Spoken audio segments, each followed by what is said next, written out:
Ang mga Flame Dragons ay ang mga espiritu ng nakaraang 8 pinuno ng clan ng Hokage na naninirahan sa apoy ni Reka.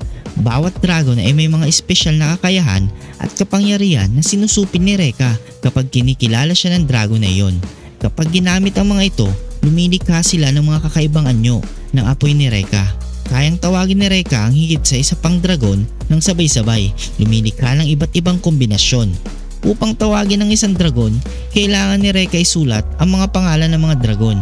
Karaniwan niyang ginagawa ito sa pamamagitan ng pagsusulat sa kanilang mga pangalan sa hangin gamit ang kanyang kamay. Ngunit ipinakita niya na kahit hindi magamit ang kanyang mga kamay, kayang isulat ang kanilang mga pangalan sa lupa gamit ang kanyang mga paa. Ang paggamit ng kapangyarihan ng mga dragon ng sabay-sabay sa loob ng mahabang panahon ay umuubos sa pisikal pati na rin sa mental na lakas ni Reka. Una sa mga dragon ay si Saiha, ang Fireblade Engine. Si Saiha, ang mga apoy ay nabibigyan ng hugis na parang talim. Ito ay lumilitaw bilang isang kulay na talim mula sa teko sa kanyang pulso. Dahil ang mga master ng apoy ay maaaring kontrolin ang temperatura ng kanilang apoy sa kagustuhan, kayang kontrolin ni Reka ang lakas ng kanyang talim sa pamamagitan ng regulasyon ng temperatura nito. Pangalawa, si Nadare, Fireball Dan-en. Si Nadare ay nagbibigay ng hugis sa mga apoy na maraming fireballs na maaaring paputok ni Reka sa isang sabay-sabay. Ang dami at laki ng mga fireballs ay maaaring mag-iba-iba base sa sitwasyon. Maayos niyang maipapatakbo ang mga ito tulad ng pagsasaka niya sa layo, pagmamanipula sa kanilang laki at paghahati sa isa sa maraming mas maliit na mga ito. Ang pangatlo, si Umura, ang Fire Whip Strength, Ben-en, Flame Foundation, Snake. Si Umura ay nagbibigay ng hugis sa mga apoy na parang latigo. Sa apoy na ito, ginagamit ni Reka ito sa dalawang magkakaibang paraan. Una, maaari niyang balutin ito sa kanyang braso upang magkaroon ng dagdag na lakas ang kanyang mga suntok. Ang apoy ay maaari rin gamitin sa kanyang natural na inaasang anyo bilang latigo. Kapag ginagamit ang latigo, ito ay kontrolado ng kagustuhan ng gumagamit. Pang-apat, si Setsuna, ang Fire Flash, Fire Spray, Shun-en.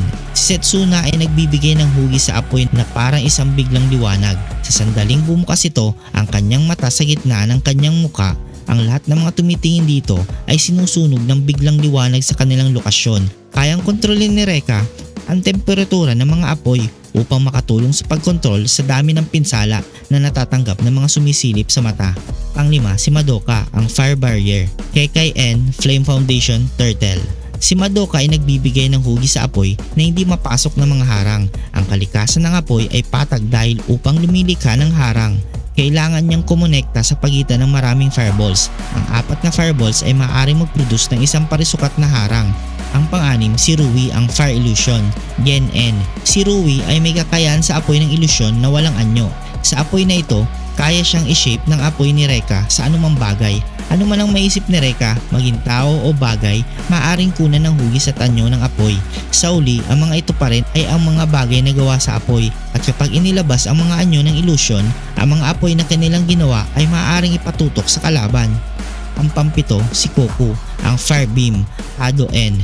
Si Koku ay nagbibigay ng hugis sa mga apoy na parang isang beam ng apoy. Una, pinagdudugtong ang mga apoy sa isang fireball upang tipunin ang kinakailangang lakas. Pagkatapos mula sa fireball na iyon, ang mga apoy ay inilalabas sa anyo ng isang beam. Ang lakas ng atake na ito ay napakalakas na maaaring na magpaganap ng target.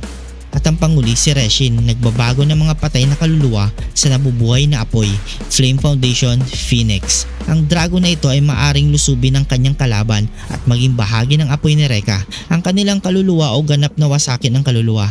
Ito ang pinakamalakas na aksyon ni Reka. Ginagamit niya ito kay Yanagi nang siya ay mamatay at ginawa siyang bahagi ng kanyang apoy. Si Reshin ay si Oka, ang ama ni Reka at ni Korei. At ang huling kapangyarihan ng apoy ni Reka ay si Ana Nayagi, ang Healing Flames. Sa tulong ng kapangyarihan ni Reshin na Phoenix Flame, inabsorb ni Reka ang kaluluwa ni Yanagi upang pipigilan siya kainin ng Tendoji Goku at sa gayon ay naging bahagi ng kanyang apoy, katulad ni Kurenai. Bilang isang Flame Angel, ang kanyang apoy ay ang ginto ng mga apoy ng kawalang kamatayan at paggaling na kayang magpagaling ng anumang sugat. Habang nasa ganitong kalagayan siya, may kakayahan siya ng kawalang kamatayan na itinatanggap ni Reka dahil siya ay kanyang apoy.